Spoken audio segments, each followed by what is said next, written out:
What's going on? Hey Ryan, I'll start us off. Obviously you guys pressured the heck out of Virginia, but that also means you got to trust your DBs in the back and in some man coverage there.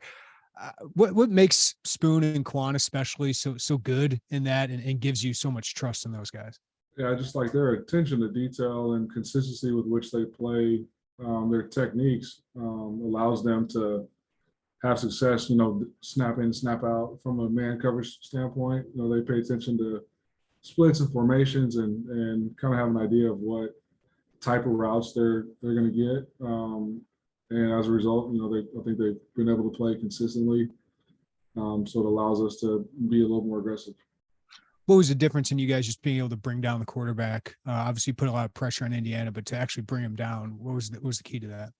Just the quarterback holding on to the ball, like letting us get there. The previous week, Connor did a good job of throwing the ball away at times. When we got there, and then obviously this week we were just able to get there a little bit quicker, to cover a little bit longer, and the quarterback just held the ball for half second longer than the guy did a week ago. Thanks, Ryan. Hey, Ryan. The last couple of weeks, Kendall's had what kind of looked like, right place, right time, interceptions. But what is he doing before that where maybe he's in the right place at the right time to make plays like that? Yeah, he's just doing his job, within the framework of the scheme and the system. Obviously, he's getting a good beat on sort of the quarterback's operation and where they like to go, how they are trying to look us off, or are they staring at wideouts? What sort of operation does that quarterback have week in and week out? So he's been able to have his self be in position to make some of those plays. He's also dropped a couple of them. Kind of gone on today. Really, I think he's got two. He should have about four of them right now. I guess just Coach Bielema has talked about how he didn't really even get off scout team until his fifth year. But just when did you maybe see, I don't know, something click for him where he showed that it was time to get him some reps at safety? He was toward the end of the year last year. We kind of moved to that dime position on our third down package.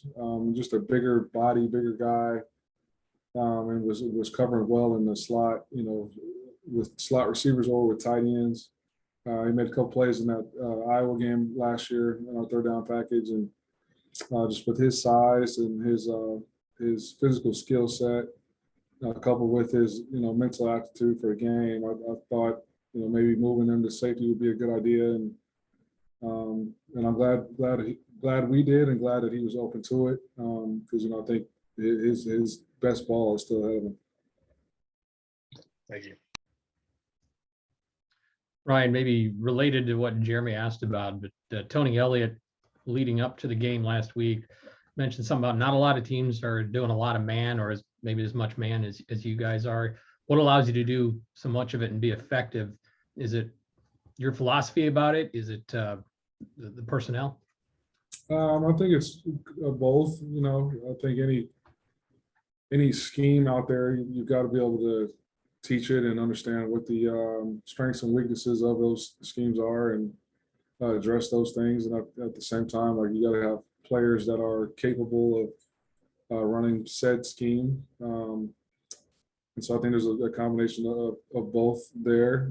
It happens to be what we do and what our guys are comfortable and good at.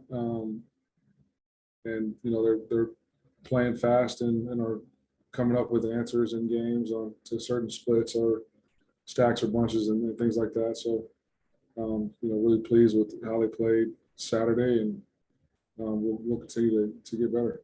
Do you feel like you do maybe more than the average team in man?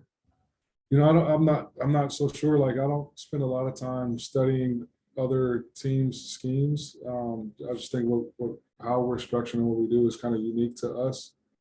I'll do off-season studies on maybe what somebody's doing in the red zone, or I really like watching NFL tape to see what they're doing on third downs. But you look at that, and 85 to 90% of teams in the league on third downs are playing man. So, it's also what I was taught early on.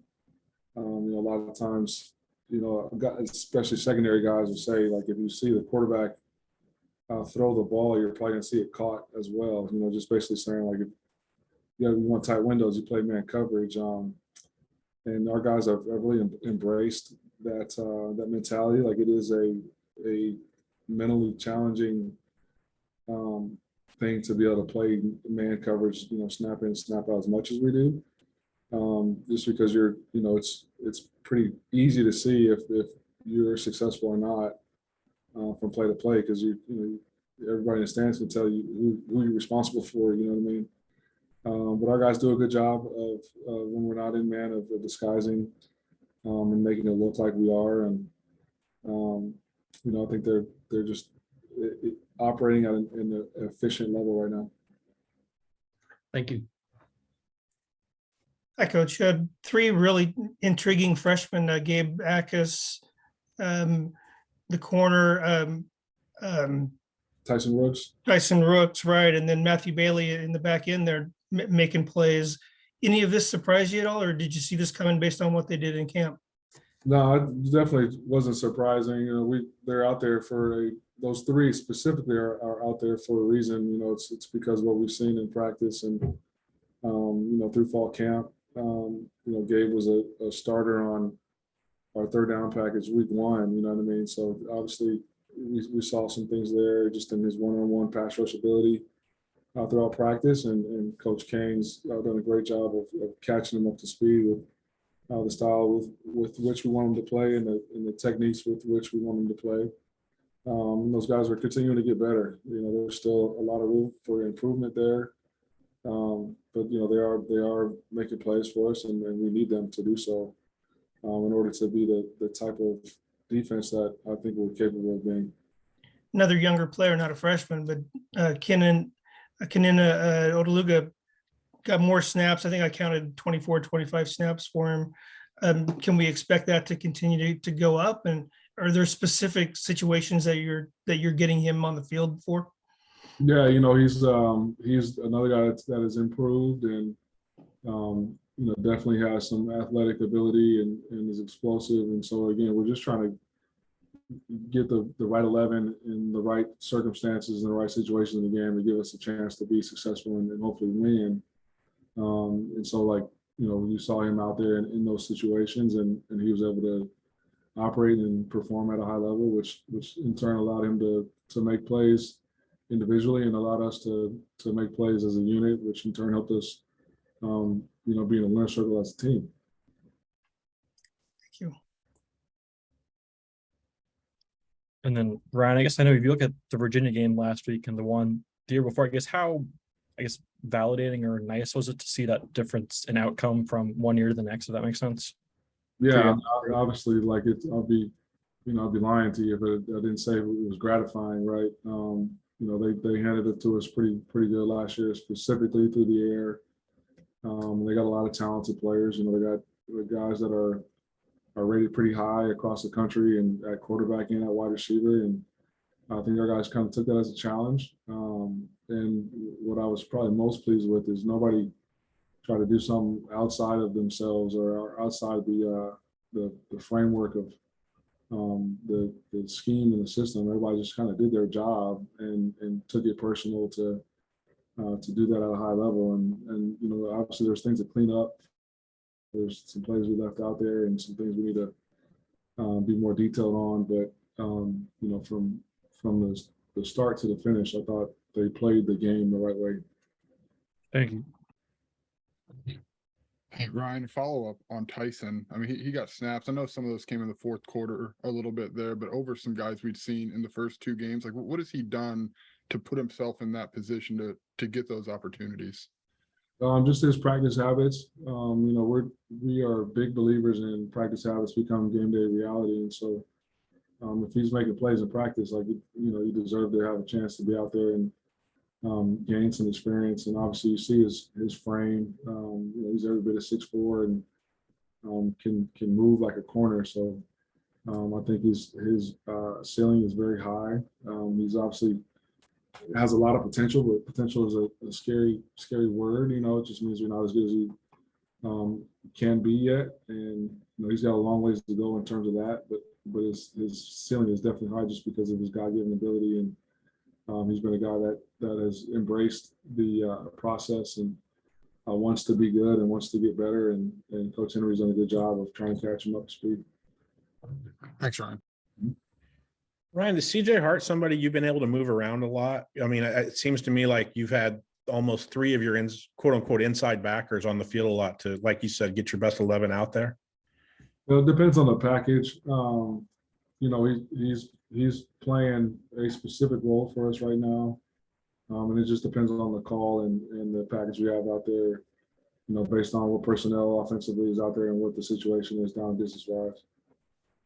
Is it something where you've been pleasantly surprised at how you've been able to, get guys in and out, whether it's Tyreek, Darkangelo, or him and in those spots? Really those three guys you mentioned, those you can't, it's, unless we're getting a bigger personnel grouping, you can't have them all three out there at the same time.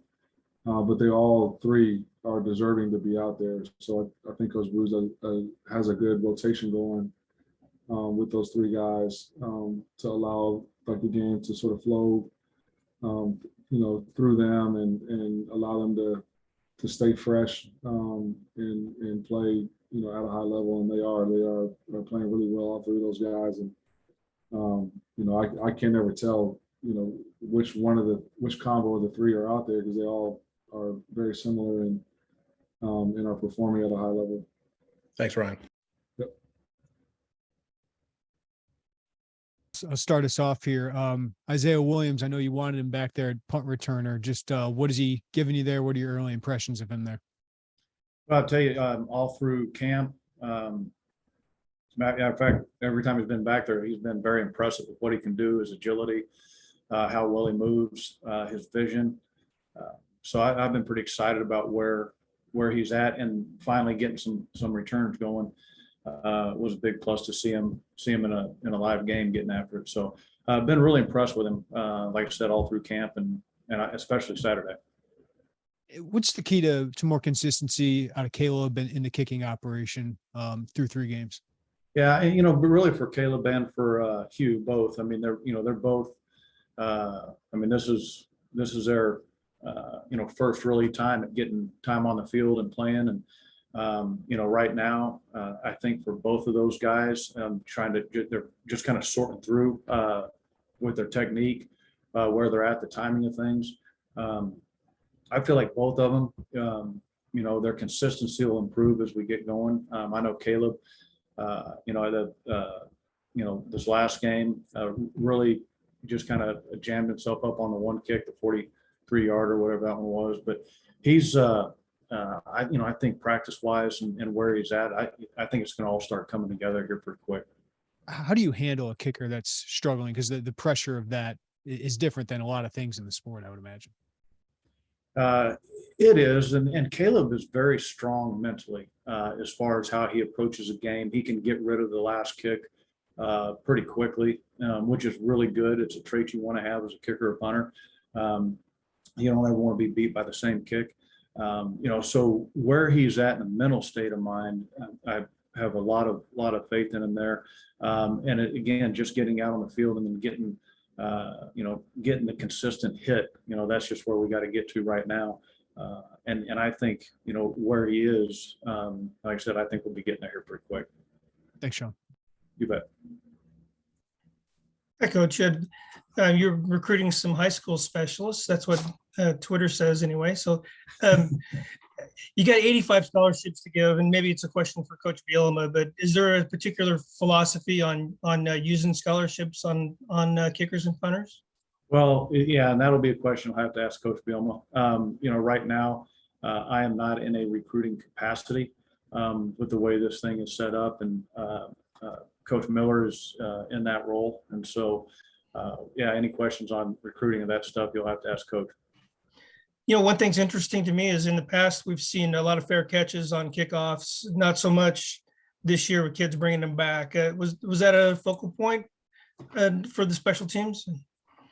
Yes, I think so. We when I got here and when I was talking with Coach about coming here, that was one of the emphasis that we're talking about is getting the return game and being able to get something out of it. You know, we started the season off really well on kickoff return. You know, we've been, I hate to say it, a block away of getting some big returns in this last week and the week before. You know, so the opportunities, you know, and again, with the years I've been coaching, you know, the kickoff return stuff that we do, it takes a little bit to get it going. I think this team has really moved fast with being able to pick up with the scheme and how we're asking them to do it. So I think at the end of the day, now it's just reps and being able to see different pictures, and they're aware of it, and they're making some really good decisions. But like I said, it's just, you know, we're one hit away, and in the punt return game, you know, that obviously had a pretty decent day. We just can't have penalties. I mean, that's the biggest thing, that we got to make sure that we're not getting in the penalty game. Thanks, Coach. Good afternoon, Sean. Why is this Australian punter phenomenon happening, and where do you think it's headed? Is it going to expand further, or you know, are we going to catch up here? What's going on? It's a great question. You know, when it all started a while back, there were some dips in high school punters coming out. I mean, a lot of the kids in high school focused a lot more on kicking field goals and a lot less on punting. And so I think it kind of gained ground, at least the way I see it, it gained some ground during that period of time. And then, you know, I've had the experience of coaching two older Australian punters, and with Ben at USC, he was 28 when I got there, and obviously with Hugh in the same situation. So you're also picking up a different level of maturity as well, and where they are with their bodies and what they've experienced. And so you know, that I think, you know, the way it's going is trending up. I mean, there's more and more Aussie guys getting in the game of college and also in the pros. So you know, I don't know where it's all going to go, but I know the high school kids that have been over the past couple of years that I've recruited and looked at, there's been some really good punters. You know, and they've been scholarship and put into place, but those numbers are not big numbers. I mean, they're maybe 8 to 10 kids when you're looking at Power 5. Is this at least your first ex-cop? This is my first ex-cop. Yes, it is. Is there something about coaching these older guys and older Australian guys, for that matter, that's different enough that, you know, you really kind of enjoy it? The difference of it, is it pleasant? I know that obviously there are different personality types, they're different people. So maybe my question's really about Hugh, but is there something about coaching an older guy, coaching Hugh, that is refreshing? You know, I think the thing for these guys, because the experiences that they've had, whether it's been playing Australian rules football, rugby, whatever they've played, those experiences of that part of the game makes their adjustability really quick. So if it's just a simple coaching point of how they're holding the ball, leg swing, you know, what they can visually see. I mean, they've advanced in that in part. And I got here and started working with Hugh, and you know, he actually adjusted quite a few things in a 4-week period of time, which that doesn't happen very often with guys. And so, you know, when I got to USC and was working with Ben, it was kind of the same scenario. And it was just over a short period of working with them. And, you know, those guys are, you know, the guys do a great job of coaching them before they get here. And then there's just a few things that I like to tweak up with them, you know, to just enhance the consistency. You know, and those guys that are older like that are just able to adjust. They've been in the game, they've been in a game. And so they've had a lot of adjustment over a period of time. Thank you. You bet. Thank you. Sean, Coach Bielema made an emphasis after the game on Saturday that Luke was on special teams and on a couple of your coverage units. When somebody's that prominent of a role, whether it's on offense or defense, and they want to come to somebody and say, hey, I think I can make a difference or help on special teams, can you walk me through how that works, in the sense of what the conversation is like and what goes into that kind of a decision? Yeah, well, I mean, obviously, Coach and I'll talk about those things first, and if there is in Luke's situation, he wanted to come and he wanted to get on, every unit he could and help. A lot of that's going to depend on how much they're doing on the field at their position. I typically, if it's a starter, I'm looking at just two units to get them on, is what I typically go by. But again, that boils down to what coach wants to do and how he wants to handle it. And then at that point in time, once we decide, okay, well, let's get him on these units, see what he does. That's kind of how the process works. Thanks, Sean. Appreciate it. You bet. Thank you. Sean, I just want to follow up about Talon Lightsey. He seems like he's been so close to blocking punts, and he made the first hit on the Billy Kemp fumble for the touchdown. What's he meant to your special teams unit there? Well, he's on every unit, and he is, he's good. I mean, he studies film. He knows what's going on. He pays attention. Everything he works, gives great effort. The good thing with him or guys that are four core guys, if they're diving into it and actually studying like they're doing their normal position, they can coach on the field with other players. And so, and that's kind of the way I kind of look at him. I mean, he's one of those guys I look at as a coach on the field. So if some scenario pops up, he's able to make a quick adjustment and go from there, which sometimes will happen on punt return versus punt. But no, he's been great. Thanks, Sean. You bet. Thank you. Hey, Sean, with Hugh not having a lot of in-game reps up until this season, how did you guys coach him through kind of a tough start at Indiana to not let that linger a little bit? Oh, a lot of that, and again, that's the mental side of it.